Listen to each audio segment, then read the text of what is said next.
Esse vídeo é a continuidade do portfólio parcial da disciplina de Alimentação e Sociedade do curso de Nutrição, segundo período da UFMG. Nesse vídeo, vou falar sobre as aulas 7, 10 e 11 que tivemos durante a disciplina. Começando pela aula 7, em que nós falamos e discutimos sobre alimentação e globalização e vimos como que esse processo foi importante e é importante na alimentação das pessoas que vivem atualmente. A gente pôde perceber muitas coisas e me fizeram lembrar do documentário A Dieta do Palhaço, que é o Super Size Me, Dieta do Palhaço, em que mostra claramente a influência de empresas multinacionais do ramo da alimentação, principalmente fast foods como o McDonald's, na alimentação das pessoas e promovendo uma alimentação e hábitos alimentares não saudáveis.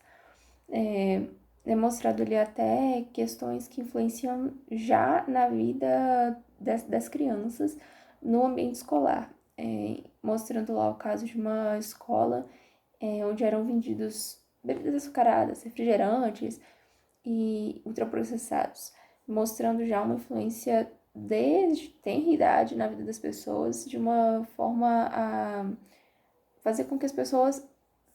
se acostumem com alimentos que não são saudáveis e sejam desde bem cedo introduzidos na alimentação. Outra coisa que me fez lembrar foi uma aula de geografia que eu tive quando eu ainda estava no ensino fundamental, em que a gente viu que o processo de globalização não afetou o mundo de maneira homogênea. Países e o continente como a África, eles é um exemplo de um lugar que foi atingido de uma maneira diferente, principalmente em certos países em que, até na questão da alimentação, as empresas multinacionais não investiram tanto inicialmente. Então, eram mostradas ali regiões do globo, num mapa que tinha no livro, de regiões que ainda tinham uma cultura alimentar bem preservada, sem tanta interferência desses refrigerantes, produtos ultraprocessados, no geral. Não necessariamente explicando assim, que eram ultraprocessados, mas mostrando que esses fast foods, essas empresas, McDonald's, Subway, entre outras, não tinham tido uma interferência muito grande ali ainda. Porém, também me fez lembrar de um documentário onde mostra uma empresa que é a Royco, em que ela já atuava ali na África, fazendo temperos em pequenas porções, bem baratos, de modo que as mulheres ali pudessem comprar esses temperos, fosse acessível para elas, fazendo com que, assim, muitas delas deixassem de comprar, por exemplo, cebolas e vegetais para usar esse tempero industrializado, rico em sódio, corantes, conservantes, entre outros aditivos químicos que faziam mal para a saúde dessas pessoas. E até uma questão que pode-se pensar que se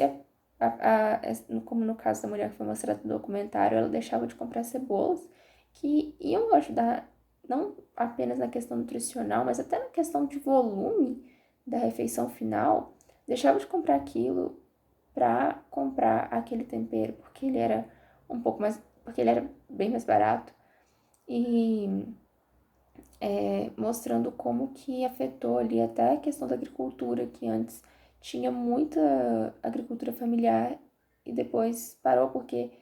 já não compensava mais para os produtores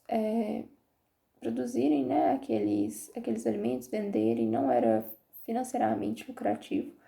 depois da chegada dessas empresas. E é triste ver porque até uma questão de uma malícia das empresas, de um modo traiçoeiro de agir, pensando justamente, focando nas mulheres que eram pessoas mais influentes ali na questão da alimentação, naquele grupo,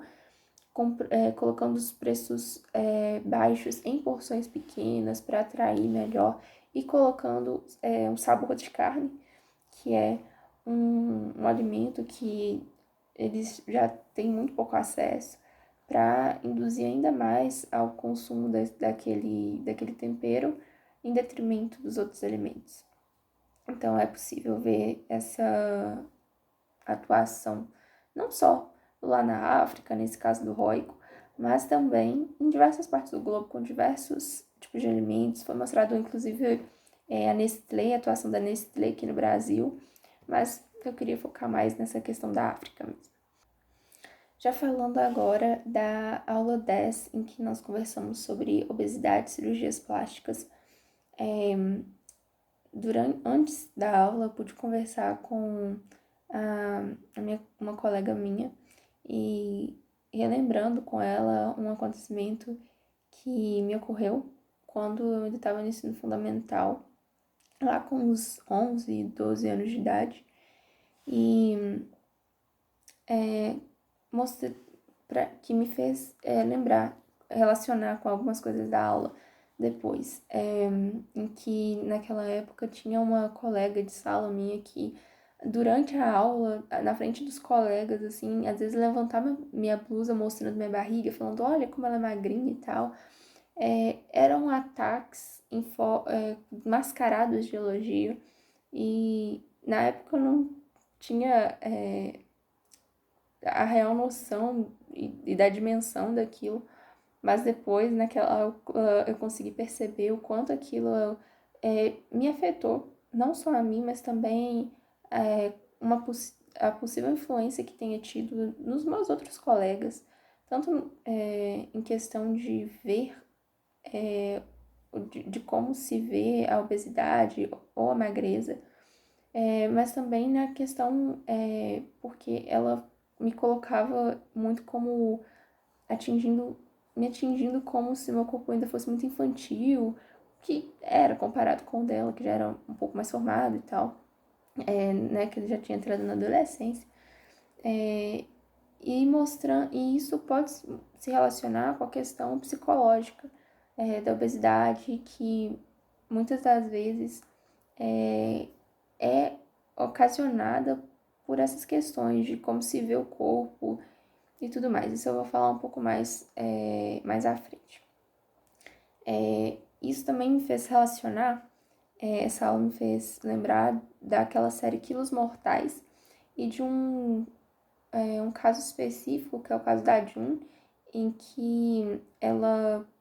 esses fatores psicológicos influenciaram porque ela tinha começado a comer ainda mais e a obesidade dela se agravou até chegar no quadro que ela chegou depois da perda do filho dela. Então, depois que ele morreu, ela começou a descontar as emoções de tristeza e falta do filho na comida, aquela saudade na comida. E também essa série como um todo me fez lembrar do caso de uma mulher em que, quando ela ia começar o tratamento, ia para se preparar para a cirurgia bariátrica que ela faria, a família dela se juntou para fazer uma festa, e nessa festa estava cheia de guloseimas daquilo que ela estava tentando, precisava se libertar, né, para conseguir fazer a cirurgia, e era assim algo urgente, que ela precisava perder peso de uma maneira em pouco tempo, mostrando ali também como que o ambiente alimentar,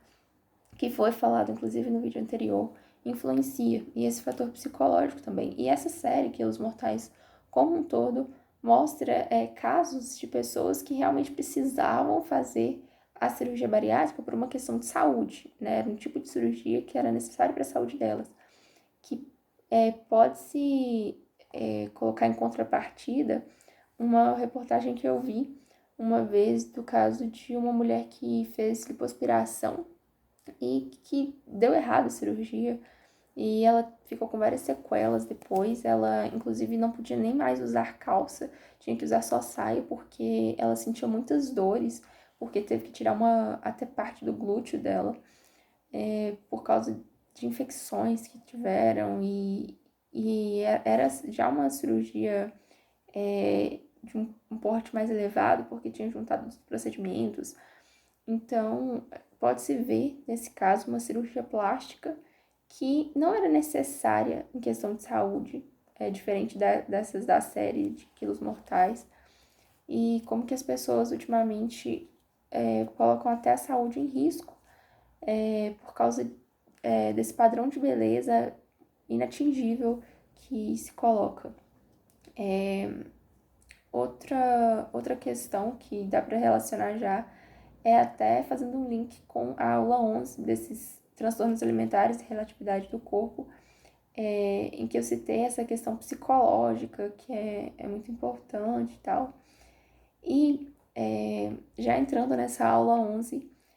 de transtornos alimentares e relatividade do corpo, eu gostaria de trazer aqui até um caso pessoal que eu coloquei até no texto, que foi sobre reflexão do corpo, em que é o caso de uma prima minha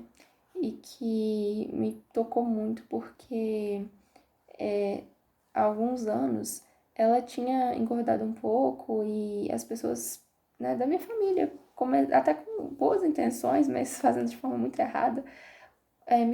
comparavam o corpo dela com o meu, de modo a incentivá-la a emagrecer, e aí acabou que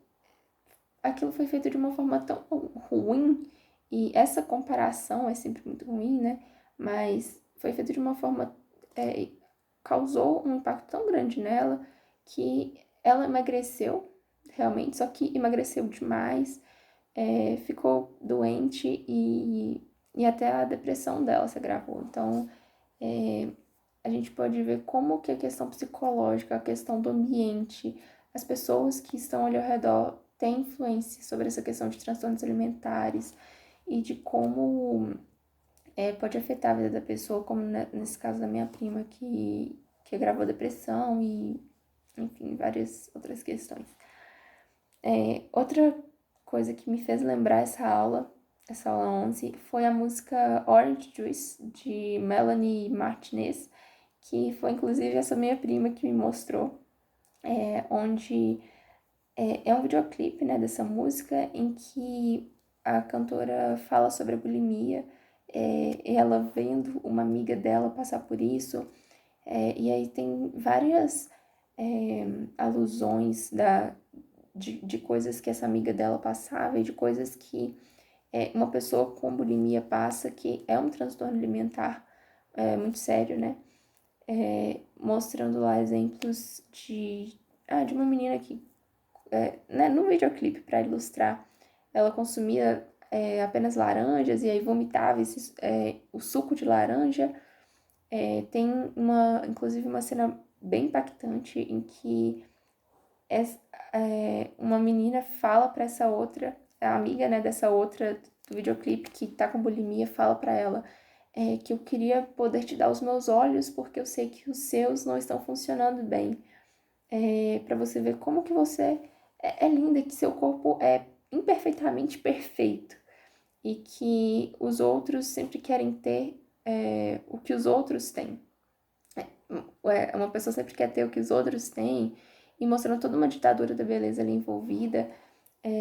tudo isso mostrando os dilemas que uma pessoa com transtorno alimentar vive, como que a sociedade pode influenciar e até como o ambiente faz com que essas pessoas que já podem ter propensão a desenvolver transtornos alimentares realmente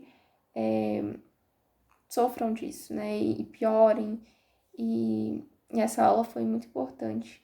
nesse sentido de mostrar a gravidade disso, de que não é simplesmente um mimimi ou qualquer questão desse tipo, mas realmente uma doença que precisa de tratamento e de uma equipe multidisciplinar atuando para que possa haver a cura do paciente. Bom, esse foi meu portfólio de alimentação e sociedade e quero agradecer aqui pelas aulas, por todos os aprendizados que nos foram proporcionados e, no mais, agradecer por tudo.